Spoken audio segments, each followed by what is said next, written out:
Alors voilà, donc on est dans le nouveau ChatGPT, donc je vais tester la fonction Creative Writing Coach. Il faut savoir aussi, j'ai oublié de dire dans la précédente vidéo que, hop, je vais couper ça, ChatGPT, que dans la précédente vidéo, je vous avais dit, d'oublier de vous dire qu'il peut aller jusqu'à 300 pages, je crois, de mémorisation. En plus, on a augmenté les données et la rapidité. Et surtout, la base de données a été améliorée à avril 2023, il a des connaissances. Donc voilà, alors je vais lui demander quelle aide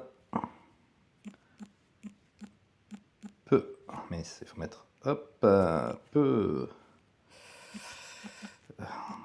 tu apporter, bon c'est pas évident avec le clavier, je vais avec mon téléphone à on va dire un écrivain par exemple.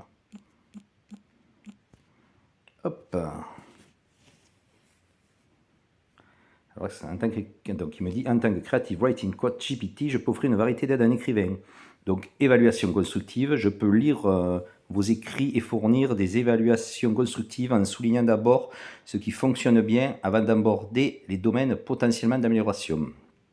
Inspiration idée, si vous souhaitez du blocage, si vous souffrez du blocage de l'écrivain, je peux vous proposer des exercices d'écriture, des déclencheurs créatifs et des idées pour stimuler votre imagination. Technique d'écriture, je peux vous enseigner différentes techniques littéraires et des conseils sur la manière de les appliquer dans votre écriture pour améliorer votre style et votre narratif. Structure et organisation, je peux vous aider à structurer vos histoires, à développer des arcs narratifs solides et à créer des personnages et des mondes convaincants. Bon, révision édition, publication et soumission. Que vous soyez... Nanana.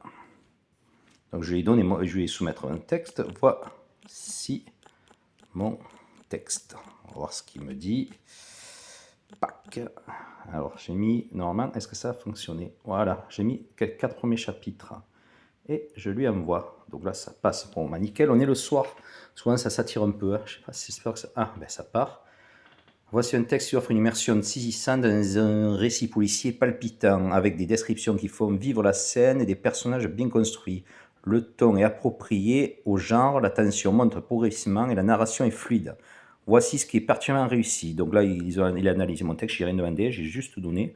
L'atmosphère, vous créez un décor vivant et détaillé qui sert de toile de fond à l'action et contribue à l'ambiance générale du récit. La caractérisation, les personnages sont introduits avec suffisamment de détails pour les rendre intéressants et crédibles. Donc là, l'analyse de texte, Edgar Mancini par exemple, est présenté avec profondeur qui attire l'attention du lecteur. Le suspense, vous maîtrisez l'art de maintenir le lecteur en haleine, en particulier avec la fin de chaque section qui invite à continuer la lecture. Pour aller plus loin et peaufiner votre texte, voici quelques suggestions. Voilà ce qu'il me propose. Variété des phrases. Vous pourrez varier la structure des phrases pour éviter la répétition de certains rythmes, ce qui enrichirait le style. Dialogue. Assurez-vous que chaque ligne de dialogue fait avancer l'histoire ou révèle quelque chose sur les personnages pour garder le rythme soutenu. Détails. Certains détails pourraient être omis ou importés plus susceptiblement pour éviter de surcharger le récit et de distraire le lecteur de l'intrigue principale. Dans l'ensemble, donc vous avez un excellent début qui, avec un peu de peaufinage, pourrait devenir un récit encore plus captivant et riche.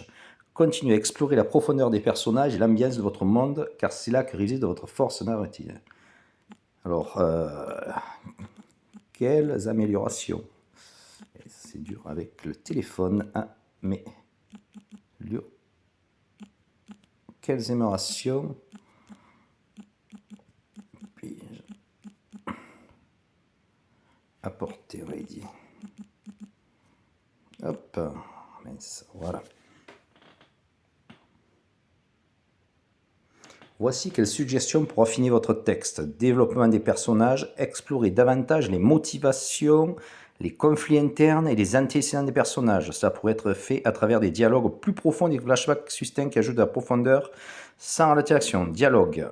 Les dialogues peuvent être resserrés pour augmenter leur impact, via ce que chaque réplique serve à révéler le caractère ou avancer l'intrigue. Éviter les échanges qui semblent seulement expositive qui n'ajoute pas de valeur narrative. Suspense et rythme. Le suspense fonctionne bien, mais assurez-vous de doser les révélations pour maintenir le lecteur engagé. Des moments de tension alternés avec des moments de réflexion. d'analyse peuvent créer un rythme dynamique. Alors après, description des détails, langue et style, thème et motif. Ah, qu'est-ce qu'il me dit sur le motif? Le motif de la libellule est intrigant. Pensez à intégrer ce symbole de manière plus significative dans le récit, peut-être en tant que fil conducteur qui relie les différentes parties de l'histoire. Bon, il n'a pas tout le texte, il n'a que le début, donc c'est pas comment ça se passe. Révision de structure narrative. Réfléchissez à la structure globale de votre récit. Chaque scène doit... Blablabla. Donc, en résumé, peaufinez votre tête en se concentrant sur la caractérisation, en resserrant les dialogues, en maintenant un rythme soutenu et en assurant une cohérence dans les détails et les structures. Ces ajustements peuvent rendre votre récit encore plus captivant et mémorable. Donc voilà les amis, après on peut travailler avec lui, c'est un coach créatif. Je vais essayer, je le tester un peu plus. Là pour le moment c'est le début, on verra ce que ça donne par la suite. Allez, à bientôt.